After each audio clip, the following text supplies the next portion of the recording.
The wind carried a chill that seemed to pierce more than just the skin. Elara wrapped her shawl tighter around her shoulders, stepping carefully through the long grass of the old cemetery. The moon hung low and full, casting a pale silver light over the crumbling tombstones and twisted oaks. Tonight, her grief felt heavier than ever. Her father, the man who had always been her guide, her protector, had been gone for months. And still, the wound in her heart refused to heal. She reached the grave, her fingers brushing over the engraved letters of her father's name. The stone was cold, damp from the mist that hung like a veil over the land. A soft sob escaped her lips, though she quickly swallowed it. She was strong, or at least she had to be. She had no one now but memories, and memories were cruel companions. But tonight, something felt different. The air seemed thicker, charged with a presence she could not explain. Shadows moved unnaturally, stretching and twisting as if the very darkness were alive. Her pulse quickened. Then she saw them. 20 figures, clad in black coats that shimmered like oil in the moonlight, moved in a slow circle around her father's grave. Their steps were silent, deliberate, and each one radiated a quiet power that made her chest tighten with both fear and curiosity. She froze, unsure whether to run or watch. There was something almost hypnotic about their movement, the way they circled as if performing a ritual only they understood. At the center of the circle stood a taller figure. His coat was deeper black, almost blending with the night itself, and his eyes glowed faintly, red like embers in a dying fire. He was watching her as if he had been expecting her all along. Elara's breath caught. She wanted to scream, to demand answers, but her voice would not obey. Instead, she whispered her father's name, almost hoping he would rise from the grave and tell her that none of this was real. The tall man stepped forward, his movement smooth and controlled. "You are Elara," he said, his voice low and melodic, carrying an accent she could not place. "I have been sent to honor the debt owed to your father." Her brow furrowed. "Debt? What are you talking about? Who are you?" The other vampires stopped their circling, standing like statues, their heads bowed slightly. Only the tall man remained upright, his gaze never leaving her. "A debt of life and honor," he said. "Your father once saved a life that mattered to me, and to mine. Tonight, we repay what was promised long ago." Elara took a step back, shaking her head. The tall man inclined his head once, acknowledging the truth without fear. "Yes, we are bound by centuries of oaths, and by blood that has yet to be spilled unjustly. We do not seek to harm you, only to honor the one who helped us when the world turned against us." Her heart pounded in her chest. The stories her father had told her as a child, the ones she had always thought were mere fairy tales, were coming alive before her eyes. She had heard of vampires in hushed whispers, in tales meant to scare children, never imagining that one day she would meet them, surrounded by grave markers in the dead of night. "And why now?" she asked. "Why come to me? Here, at this grave?" The tall man stepped closer, and the others shifted subtly, keeping their distance but maintaining the circle. "Because the promise can only be fulfilled in the presence of his daughter. The debt is tied to your bloodline. Only you can witness it. Only you can accept it. Just fa. Just town. Just fa." Elara felt a shiver run down her spine. There was something magnetic about the man, something in the depth of his gaze that drew her in, even as fear clawed at her mind. His presence was overwhelming, commanding respect. And yet there was a softness there too, a sorrow that mirrored her own. She took a tentative step forward. What do I have to do?" The tall man knelt slowly, placing a single black rose on her father's grave. Its petals glimmered faintly under the moonlight, untouched by dew or decay. "Nothing," he said simply. You only need to be here. The debt is ours to pay. Ilara's fingers twitched at her side. She could barely understand what was happening. Her father had always spoken of honor and loyalty, of promises that transcended lifetimes. But she had never imagined such things could reach into death itself. The other vampires began a chant, soft and melodic, their voices rising and falling like the wind itself. It was not a sound meant to frighten, but one that resonated deep within her chest. The energy of the night seemed to pulse around her, a heartbeat of darkness and light intertwined. She wanted to turn away, to flee from this unnatural gathering. But something held her in place. Part of her longed to know the truth, to understand what debt had bound these creatures to her father, and to feel connected to the man who had left her so abruptly. The tall man's eyes never left hers. You do not need to fear, he said. I am Kalen, king of my kind. I am here to repay what was promised. Nothing more. Her voice trembled as she whispered, A king? You know my father? Kalen inclined his head slightly. I knew him, and I owe him more than words can ever repay. For a moment, silence fell, broken only by the soft whisper of the wind through the trees. Ilara studied him, trying to discern whether his intentions were pure or whether this was a trap. Yet, she could sense no malice in his presence, only weight, responsibility, and a centuries-old burden that seemed to mirror the grief in her own heart. Why me? She asked finally. Or to someone else? Kalen rose to his full height, his gaze sweeping over the graveyard, as if weighing the past, the present, and the future all at once. Because the promise was made to your father, and by extension, to his bloodline. It is not simply a debt of life. It is a bond of fate. Only you can witness it. Only you can honor it, in the way he would have wanted. Ilara swallowed hard, her throat dry. The fear that had gripped her for so long was now mingled with awe, and something she could not name.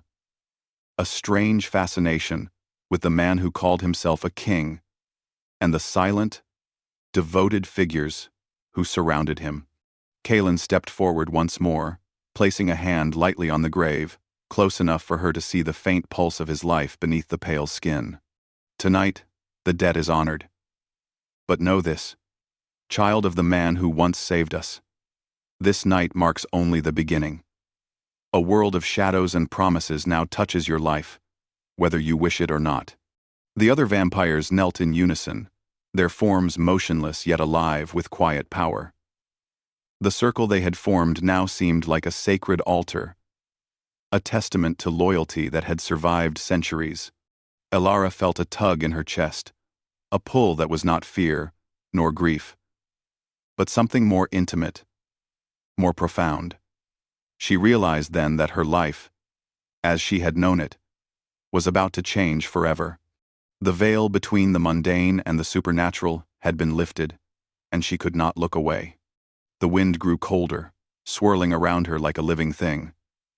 Kalen's voice broke through the sound, low and steady. The debt is not yet complete, and neither is the path you must walk. Be ready, Ilara. The shadows are patient, but they do not forget, and they do not forgive easily. Her hand trembled as she reached for the black rose. She felt the weight of centuries pressing down upon her, the echoes of promises made long before she was born. Her father's face flashed in her mind. A faint smile, full of love and pride, and a silent message she could almost hear. Trust. Even in darkness, trust. The circle of vampires began to dissolve, their forms slipping into the shadows as silently as they had appeared. Kalen remained for a moment, his gaze locked with hers, before he too stepped back, disappearing into the mist like a phantom. Alone once more, Ilara sank to her knees beside her father's grave. The chill of the night seeped into her bones, but her heart was strangely alight, a mix of fear, longing, and a new kind of hope. She did not understand the full meaning of the night's events, but she knew one thing.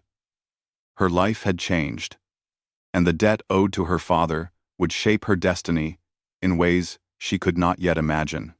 As she stared at the black rose, a whisper of wind carried words she could not quite hear, yet somehow understood.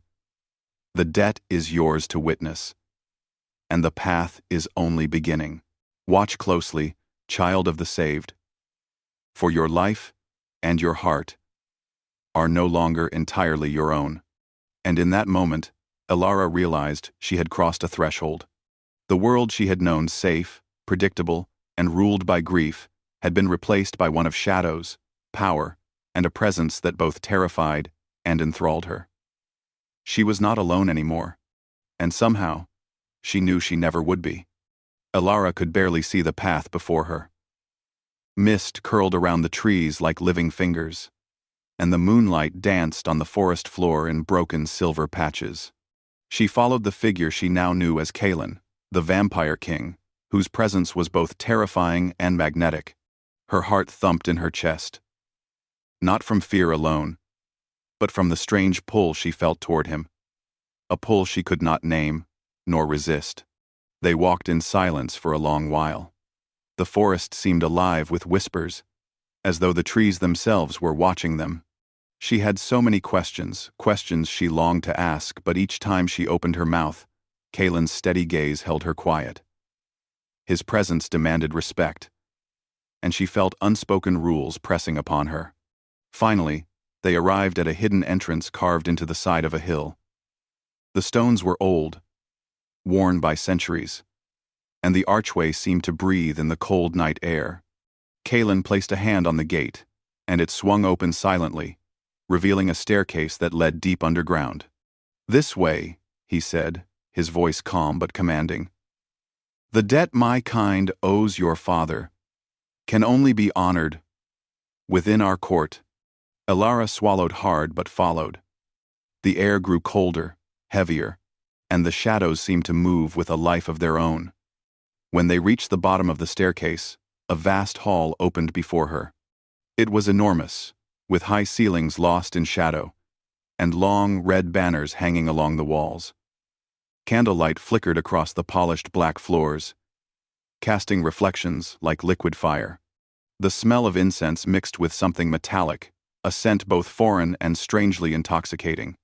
The hall was filled with figures, vampires of every height and build, each clad in black coats similar to those she had seen at the graveyard. They stood in neat rows, silent, watching her with eyes that glimmered in the dim light. Each one radiated power, but none moved to threaten her. "Welcome, Elara," Kalen said, stepping into the center of the hall. "You are here to witness the repayment of a debt. Nothing more. But you must understand that in doing so, your life will touch ours in ways you cannot yet imagine." Her eyes roamed the hall nervously. I don't know if I can understand. Why did my father help you? Why does it matter so much?" Kalen's eyes softened briefly, though his posture remained commanding. "Your father once saved the life of my brother, centuries ago. That act of courage and honor created a bond, a debt that spans lifetimes. To break it would dishonor him and all who owe him their lives." Elara swallowed. Centuries. The words weighed on her, like stones. She had always thought her father's tales were stories meant to teach her courage and kindness, not to bind the fates of others to her very bloodline. Yet here she was, surrounded by creatures who had waited hundreds of years to repay him. A figure stepped forward from the rows, a vampire whose coat was slightly different, trimmed with silver. "I am Lissar," he said, bowing slightly. "We are your father's debtors, and tonight we honor him." Elara noticed how each of the vampires shifted slightly when Kalen moved, a subtle display of loyalty and respect. Even without words, she could feel the power hierarchy. Kalen was not just a king. He was a ruler whose command was absolute. "Why me?"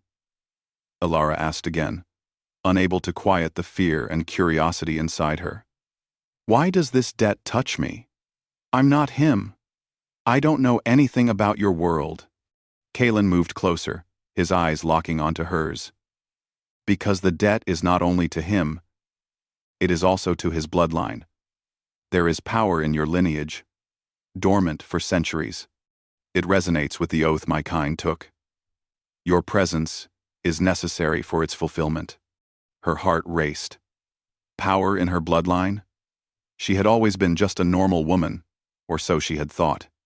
Yet now she felt the weight of centuries pressing down upon her, and a strange thrill coursed through her veins. You are afraid, Kalen said softly, a hint of a smile touching his lips. It is natural. But fear does not weaken you. It sharpens you. And it is a bond between life, death, and promise that can no longer be ignored. The hall fell silent as Kalen turned, signaling the other vampires to move. They formed a circle around her. Not threatening, but protective. One by one, they began a ritual, chanting in low tones that vibrated through the hall. The sound was both frightening and beautiful, like the wind moving through the trees, or the low hum of the earth itself. Elara felt herself drawn into the chant. It was as if the words touched her very soul, stirring something ancient within her. She realized she could feel the loyalty, the honor, the centuries of waiting and duty, and she understood that her father had not only saved a life, he had changed the course of history for these creatures. Kalen knelt before her, placing a single black rose on the polished floor. Its petals shimmered like moonlight. The debt is not only repaid with words or ritual, he said. It is repaid with understanding, with recognition of the bond your father forged. You must witness it, and in doing so, you honor him yourself. Elara nodded, her voice catching. I understand. Kalen smiled faintly. Understanding comes with time. Courage, too. And trust. That is harder. But you have begun. And that is all that is needed tonight. The ritual continued, and Elara felt herself drawn closer to Kalen not by desire, but by fascination and awe. There was something in the way he carried himself, the quiet strength and the centuries of knowledge in his gaze, that made her feel both small and significant at the same time. After what felt like hours, the ritual ended. The vampires stepped back, kneeling in respect, their eyes lowered. Kalen rose, his gaze holding hers. The debt is partially fulfilled, he said. But danger follows loyalty, and the past does not rest quietly. You must understand. There are those who would seek to exploit the bond between your bloodline and my court. Elara's breath caught. Kalen's expression darkened. There are clans, older and crueler than my own, who believe your blood should belong to them. They do not see the debt, nor do they honor it. They see opportunity. That is why your presence here matters. They cannot touch you while we stand vigilant. Her fear spiked, but a strange part of her also felt reassured. Here, in this dark hall with creatures she had once feared, she was protected. She was part of something larger than herself, something tied to honor and centuries-old promises. Kalen moved closer again. You are safe now, but safety is a fragile thing. Trust is what will carry you forward, and trust begins with understanding. Elara felt the weight of his words, heavier than the centuries of grief she had carried. She looked at him, seeing both the king and the man, a man bound by duty, by honor, and by something deeper, something she could feel in the pull of her own heart. The other vampires began to retreat into the shadows, leaving Kalen alone with her in the center of the hall. The silence was profound, almost intimate. She could feel her own heartbeat echoing against the stone floor. Kalen, she whispered, I don't know what to do. He stepped closer, his shadow stretching over her in the candlelight. It means your life is now intertwined with mine, and with my kind. It means that your choices will echo through centuries, as did your father's. It means that your courage, your compassion, and your heart are more powerful than you know. Ilara's chest tightened. There was fear there, yes, but also a strange exhilaration. The world she had known, safe, small, predictable, was gone. In its place was a world of shadows, loyalty, power, and connection. And in that connection, she felt something she had not felt in a long time. A spark of understanding, a fragile thread of trust forming between her and the king who had come to honor her father's debt. Kaelin extended a hand. You do not need to decide now, but you must walk this path with your eyes open, for what comes next will test both your courage and your heart. Ilara hesitated, then slowly took his hand. The warmth that radiated from him was not just physical, it was something deeper, something that spoke of centuries of honor, pain, and longing. In that moment, she realized she was no longer just a grieving daughter. She was part of something larger, something ancient, and it was only beginning. The doors of the hall closed silently behind them, leaving only the flickering candlelight and the whisper of the shadows. Outside, the night continued, quiet and eternal. But inside, Ilara felt the first stirrings of a destiny she could neither ignore nor escape. And as they walked deeper into the hidden corridors of the vampire court, Kaelin's words echoed in her mind. The debt is honored, but the path is only beginning.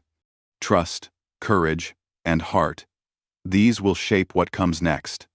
The night air was thick with tension. Ilara stood at the edge of a ruined cathedral, its walls broken and crumbling, yet somehow regal beneath the silver glow of the moon. The mist that curled around the towers seemed alive, whispering warnings in voices only she could hear. Her heart thumped in her chest, a mix of fear, anticipation, and something more she dared not name. Kaelin stood beside her, as calm and commanding as ever. His eyes, dark and intense, scanned the horizon. They will come, he said, his voice low and steady. Those who seek to exploit the debt your bloodline carries, they will not wait. Ilara swallowed, gripping the black rose she had taken from her father's grave. Its petals still shimmered faintly in the moonlight, a symbol of centuries-old honor and sacrifice. She felt the weight of her father's promise, of the debt Kaelin and his court had come to repay, pressing on her like a living thing. Suddenly, a shadow moved across the edge of the cathedral. Ilara froze. Kaelin's hand brushed against hers not in touch, but in warning. The other vampires, hidden in the shadows, shifted silently, forming a protective perimeter. They are here, Kaelin murmured. The clan I warned you about. They will try to claim you as their prize. We cannot allow it. Ilara's pulse quickened. She had expected danger, but now that it stood before her, she felt the true weight of her place in this world. She was not just a witness anymore. She was part of the story, part of a centuries-old struggle between loyalty, power, and honor. The air shimmered as the rival vampire clan emerged from the darkness. Their leader, tall and cruel-eyed, stepped forward, his presence radiating malice. So, the daughter of the human who saved your kind, he sneered, stands among you. How fitting. Kaelin's jaw tightened. She is not yours, he said. His voice was calm, but there was steel beneath it. Your claims are meaningless. The rival leader laughed, low and menacing. The debt does not bind her to you forever. Her blood, it is a prize that can be taken. Ilara felt a wave of fear, but Kaelin's hand closed around hers, steady and grounding. Trust me, he whispered. Courage and heart will protect you more than fear ever could. The battle began without a sound. Shadows moved like living waves as the two clans clashed. Ilara watched, captivated and terrified, as Kaelin's court demonstrated centuries of skill and strategy. They moved as one, protecting her and their king with unwavering loyalty. The rival clans struck fiercely, but they underestimated the power of honor and devotion that bound Kaelin's vampires together. In the chaos, Elara realized she could feel the rhythm of the fight, as though the centuries of oaths, loyalty, and sacrifice were flowing through her. She closed her eyes, taking a deep breath, and focused on the black rose in her hand. Its petals seemed to pulse in time with her heartbeat, and she understood her bloodline carried a resonance, a quiet power that could tip the balance in this battle. Kaelin noticed her concentration. "Focus," he called, his voice carrying over the clashing shadows. "Your courage, your heart, it is stronger than you know." Elara's fear began to transform into resolve. She stepped forward, not with weapons, but with her presence, radiating a calm that seemed to slow the chaos around her. The rival vampires faltered, sensing the strength in her spirit and the bond she shared with Kaelin and his court. Kaelin moved beside her, his gaze never leaving hers. "You are remarkable," he said quietly, almost to himself. "You carry the strength of your father and the hope of generations. And yet, your heart is what binds us together." The fight continued, but the tide was turning. The rival leader realized too late that their arrogance had blinded them to the bond between Elara and Kaelin. One by one, the opposing vampires were forced to retreat, slipping back into the shadows from which they had emerged. When silence finally fell, the cathedral was still. The air was thick with the scent of damp stone and smoke, and the only movement came from the flickering candlelight. Elara sank to her knees, exhausted but alive. Kaelin knelt beside her, placing a hand gently on her shoulder. "You did well," he said. "More than well. You were brave, and your presence, it changed the course of this night." Elara looked at him, her chest heaving. "I didn't do anything," she said. "You and your court, you fought for me." Kaelin's eyes softened. "No," he said. "You fought too. Not with swords, not with strength, but with courage and heart. That is the truest kind of power. You were never merely a witness, Elara. You were always a part of this." The words settled in her chest like a warmth she had not felt in months, perhaps years. She realized then that the bond between her and Kaelin was not simply a result of the debt owed to her father. It was something deeper, something that had formed in the moments of fear, of trust, and of shared understanding. The black rose in her hand trembled slightly, and she looked down at it. Its petals glowed faintly, reflecting the moonlight, and she understood fully for the first time the significance of her bloodline. It was not just a connection to her father or to the vampire's oath. It was a symbol of her own courage, her own strength, and the life she could choose to lead in this new world.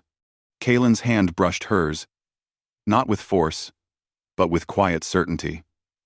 "Elara," he said softly, "the debt is repaid, but the bond, that is ours to shape. You have the choice to walk this path with me, or to step back into the world you once knew. But know this, the world you knew has changed, and so have you." Her heart thumped as she considered his words. She had spent so long in grief and fear, clinging to the past, believing that life was only what she had always known. But now, standing beside Kaelin, she realized that she could embrace something larger, something ancient, and something filled with possibility. She began. Kaelin waited patiently, his gaze steady, encouraging without pressuring. "Take your time," he said. "The night is long, and the moon is patient. So am I." Elara looked around at the cathedral, at the shattered walls, and the silver light filtering through the broken windows. She thought of her father, of the promises he had kept, and of the debt that had been repaid tonight. She realized that courage was not the absence of fear, but the willingness to act despite it. And in that moment, she felt her fear transform into something else, a spark of hope and a fragile sense of belonging. She finally met Kaelin's gaze, her eyes steady. "I will walk this path," she said softly, "but not because of the debt. Because I choose to." Kaelin's lips curved into a faint, almost imperceptible smile. "Then we walk it together," he said. "As equals, as allies, and, perhaps, in time, as something more." The words hung in the air, fragile and full of promise. Elara felt a warmth spread through her chest, a sense of connection she had never experienced before. It was not just fear or fascination, it was trust, and it was beginning to bloom into something deeper. The other vampires began to gather around, kneeling in respect not only for Kaelin, but for her as well. Their loyalty, their honor, and their centuries of duty had been fulfilled. And in doing so, they had acknowledged her courage and her role in this world. Kaelin guided her to the center of the hall, where the black rose now rested on a stone pedestal. "This rose," he said, "symbolizes the debt your father repaid and the bond that continues through you. Guard it well, for it carries not only honor, but the strength of your heart." Elara reached out, her fingers brushing the petals. She felt a pulse of warmth, not unlike a heartbeat, and she understood that this was more than a symbol. It was a promise, a reminder that courage, loyalty, and love could endure even through centuries of darkness. As dawn approached, the first light of morning touched the edges of the cathedral, silver and gold mingling with the shadows. Kaelin and Elara stood side by side, their shadows stretching long and intertwined across the floor. The night had ended, but their journey was only beginning. Kaelin looked down at her, his voice soft, yet filled with certainty. "The debt is fulfilled, Elara. But the bond, that is ours to shape. The world is vast, and danger still waits. But together, we will face it, and we will grow stronger." Elara nodded, feeling a courage she had never known. The grief she had carried for months, the fear that had haunted her, was now tempered by understanding, connection, and the spark of something she could not yet name. And as they walked out of the ruined cathedral, hand in hand, the world seemed both larger and more alive than she had ever imagined. The debt her father had repaid was complete, but their story was only beginning. The night had passed, shadows had fought and fled, and dawn had come. But in the space between moonlight and sunlight, Elara felt the first true warmth in her heart. She had survived fear, embraced trust, and discovered strength. And beside her, Kaelin, the Vampire King, walked not as a distant figure of power, but as a companion bound to her by honor, respect, and the quiet stirrings of a new, unspoken bond.